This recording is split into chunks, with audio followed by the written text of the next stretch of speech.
श्री राम। भक्तों, क्या आप जानते हैं कि अहंकार की हंसी रावण के लिए शोक की फांसी के समान थी। आइए इस कथामृत का रसपान करते हैं। कल्याणानां निधानम कलिमलमथनं पावनं पावनानां पाथेयं यनमुमुक्षो सपदि परपद प्राप्तये प्रशिस्तस्य विश्रामस्थानमेकं कविवरवचसां जीवनं सज्जनानां बीजं धर्मद्रुमस्य प्रभवतु भवतां भूतये राम नामो।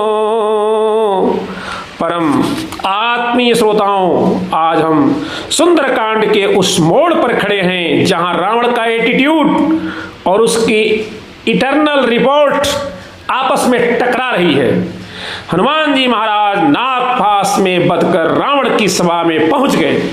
रावण ने देखा कि एक बंदर जो अभी अभी लंका की वाटिका और सुरक्षा व्यवस्था का ऑडिट करके आया है, वह उसके सामने बंधा हुआ खड़ा है। और गोस्वामी तुलसीदास जी महाराज अपनी लेखनी का प्रयोग करते हैं। कपिहि बिलो की दशानन बिहसा कहि दुर्वाद सुतुबद सोरति किन्हि पुनि उपजा हृदय विषाद। जैसे ही रावण ने हनुमान जी को देखा, वह बिहसा यानी जोर से हंस पड़ा। पर महाराज जी कहते हैं कि यह हंसी प्रसन्नता की नहीं थी, यह हंसी अहंकार की थी, ताकि वह सभा में अपनी धाक जमा सके। उसने हनुमान जी को दुर्वाद यानी अपशब्द कहे, क्यों रे बंदर, तेरी ये हिम्मत, तूने किसके बल पर यह दुस्साहस किया। लेकिन आहा, वारे बाबा तुलसीदास जी की कलम, आप इनकी कलम का कमाल देखिए। हंसते हंसते रावण को अचानक सुतबद सोरति किन्हि पुनि, अपने पुत्र अक्षय कुमार की मृत्यु की याद सूरति आ गई।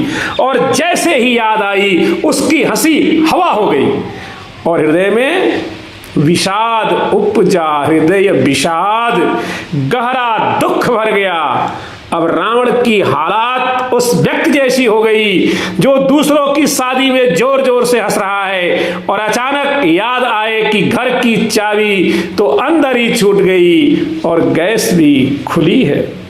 सज्जनों, इस हंसी और हकीकत के फर्क को एक आधुनिक प्रसंग के द्वारा हम समझते हैं। एक शहर में एक नामचीन डकैत था। उसने अपने इलाके में बड़ा आतंक मचा रखा था। एक दिन उसके गुरुओं ने एक 5 साल के नन्हे से बच्चे को पकड़ लिया, जिसने डकैत के आम के बगीचे में घुसकर सारे आम तोड़ दिए थे और रखवालों को भी छकाया था। डकैत ने जब उस बच्चे को अपनी कड़क सभा में देखा तो वह जोर जोर से हंसने लगा। हा हा हा, ये छोटा सा बच्चा मेरे इलाके में चोरी करेगा, इसके लिए तो मेरा एक थप्पड़ ही काफी है। डकैत ने बच्चे को दुर्वाद कहना शुरू किया। क्यों रे ओ बौने, तू जानता नहीं मैं कौन हूं। तभी डकैत का वफादार मुंशी दौड़ता हुआ आया और कान में धीरे से बोला, साहब हंसिए मत, इसी बौने ने कल आपके सबसे बड़े खूंखार सिक्योरिटी गार्ड को गुलेल मारकर अस्पताल में पहुंचा दिया और आपके सबसे महंगे विदेशी कुत्ते की पूंछ में पटाखा बांधकर उसे पागल कर दिया। अब जरा डकैत का चेहरा देखिए।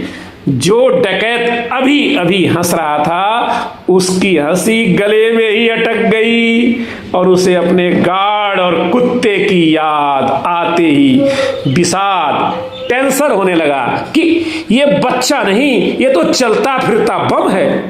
रावण की हंसी में माया थी पर उसके शोक में सत्य था। महाराज जी कहते हैं रावण के पास 20 आंखें थीं पर उसकी सबसे बड़ी विडंबना यह थी कि वह 20 आंखों से दूसरों की मौत तो देख सकता था, पर अपनी मौत को कभी नहीं देख पाता।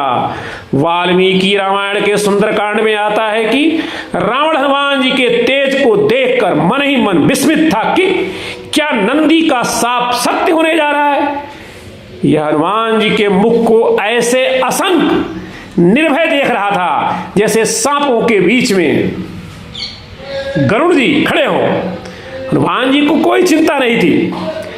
आध्यात्म रामायण में भगवान शिव कहते हैं कि रावण हनुमान जी को दुर्वाद कहकर अपनी हार को छिपाने की कोशिश कर रहा था, क्योंकि वह जानता था कि जिस बानर ने अक्षय कुमार को खेल खेल में मसल दिया वह कोई साधारण शाखा मृग, साधारण मरकट तो नहीं हो सकता। प्यारे श्रोताओं, आपके इस सुंदर YouTube चैनल मानस चर्चा के माध्यम से यह प्रसंग हम लोगों को 2 सुंदर सुंदर पाठ सिखाता है, पाठ पढ़ाता है कि अहंकार की हंसी क्षणिक है। आप दूसरों का अपमान करके हंस सकते हैं, पर सत्य की चोट आपको विषाद के गहरे गर्त में गिरा देगी।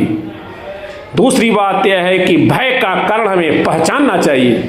रावण इसलिए डर गया क्योंकि उसे मोह था, और हनुमान जी इसलिए निर्भय थे क्योंकि उनके हृदय में राम थे। जीवन में जब भी आप किसी अभिमानी के सामने खड़े हों तो उसकी हंसी से डरो मत, बस हनुमान जी की तरह शांत रहिए, क्योंकि सत्य का एक ही मुक्का, सत्य की एक ही स्मृति उसकी सारी हंसी को मिट्टी में मिलाने के लिए काफी है। बोलिए सियापति रामचंद्र की जय, पवन सुत हनुमान की जय। जय जय सीताराम।